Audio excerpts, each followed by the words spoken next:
বাংলাদেশের জিডিপি ভারতের চেয়ে বেশি পার ক্যাপিটা, এটা আমি বিশ্বাস করি না। এটা দেব হোয়াইট পেপার বলেছে, এটা মিথ্যা। কদিন আগে একটা প্রোগ্রামে বলেছিলাম যে আমার মনে হয় এনবিআর মাননীয় অর্থমন্ত্রী এবং মাননীয় প্রধানমন্ত্রীকে ভুল বুঝিয়েছে, এবং আমার কাছে মনে হচ্ছিল আমি কি আসলে এনবিআরকে একটু আনফেয়ারলি অ্যাটাক করলাম কিনা। আমাকে আমার আত্মীয় স্বজন অনেকে বলেছে যে এনবিআর কিন্তু তোমাকে মনে করবে, তাদেরকে কেন। এখন তো আমি দেখতে পাচ্ছি বড় বড় যে প্ল্যানাররা, প্ল্যানিং কমিশন, যারা যারা এটার সাথে জড়িত ছিল, তারা সবাই ভুল বুঝিয়েছে।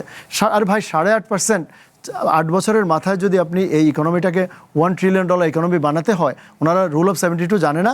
72কে আপনি 8 দিয়ে ভাগ দেন, আনসার ইজ 9। আপনি স্টেডিলি আগামী 8 বছর অন অ্যাভারেজ 9% গ্রোথ ইম্পসিবল। বাংলাদেশের জিডিপি ভারতের চেয়ে বেশি পার ক্যাপিটা, আপনি যারা ক্রু আছে জিজ্ঞেস করুন, কেউ বিশ্বাস করে না এগুলো। সো আমাদের যে ট্যাক্স টু জিডিপি রেশিও লো বলে আমাদেরকে লজ্জা দেয় এবং বলে যে না, তোমার তো এখন debt to GDP is still manageable, 40 নিচে, তুমি আরও বড় করতে পারো, এগুলো বোগাস। কীভাবে বোগাস বলি আপনাকে? আপনার তো ডেট উপরে, নিচে জিডিপি। আমি খুব বেশি লম্বা করতে পারবো না, বেশি আর করবো না আমি, 60 সেকেন্ড। ডেট উপরে, নিচে জিডিপি, ট্যাক্স উপরে, নিচে জিডিপি, এই তো ট্যাক্সটা কারেক্ট নাম্বার, কারণ এটা অ্যাক্রুয়াল না, এটা ক্যাশ, আপনি কত পেয়েছেন। ডেটও এক্সাক্ট নাম্বার, কত আপনার লোন আছে আপনি জানেন, বাড়াতে পারবেন না, কমাতে পারবেন না। নিচের জিডিপিটা কে ঠিক করেছে? জিডিপিতে আমি বিশ্বাস করি না। এবং বাংলাদেশের অধিকাংশ মানুষ, ডক্টর দেবপ্রিয় ভট্টাচার্যার যে হোয়াইট পেপার, সেখানে ওনারা বলেছেন 20 থেকে 30% ওভার স্টেটমেন্ট, ইনফ্লেটেড হয়েছে। সো এই জিডিপির উপর ভিত্তি করে আমি মানুষকে সেম দেবো কেন?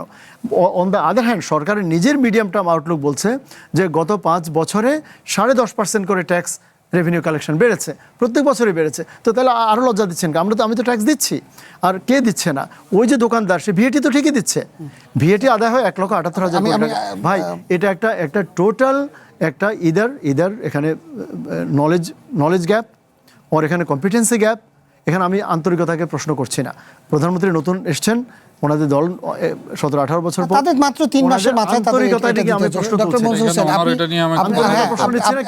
সেটাই ওনার কাছে আসছে 7.5 কৌশল অলরেডি হয়ে গেছে। I M A part of this, এটা আপনার উত্তর আমার দিতে হবে। $1 ট্রিলিয়ন যাওয়ার জন্য আপনি কি রিয়েল সেন্সে ভাবছেন না নমিনাল সেন্সে ভাবছেন? $1 trillion is a nominal figure. Nominal means what? Nominal GDP. আমি রিয়েল বলছি না, নমিনাল জিডিপি যদি হয় যে 10%, না ওইটা বলিনি, 10% নমিনাল জিডিপি গ্রোথেই 2034 সালের মধ্যে $1 ট্রিলিয়ন ইকোনমি হওয়া সম্ভব। তো এটা ইম্পসিবল কেন বলবেন আপনি?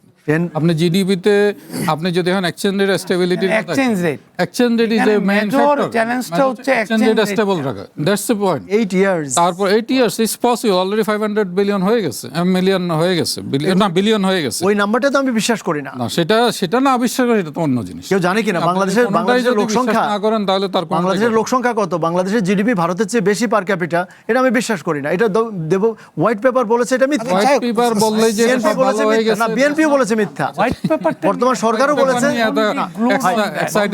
বর্তমান সরকারের 100 জনই বলেছেন যে শেখ হাসিনা স্ট্যাটিস্টিক্স ম্যানিপুলেট করেছে। আমি একটু শেষ করে দিই। সে ম্যানিপুলেট বলছেন, আপনারটা ভিত্তি করে আপনি প্ল্যান করছেন। দ্বিতীয়ত হচ্ছে যে এই যে আমরা যে বাজেটটা বললাম, এই বাজেট বড় কোন সেন্সে বলছে? বাজেটের সাইজ হচ্ছে 13.7% অফ জিডিপি, আবার 14%ও না।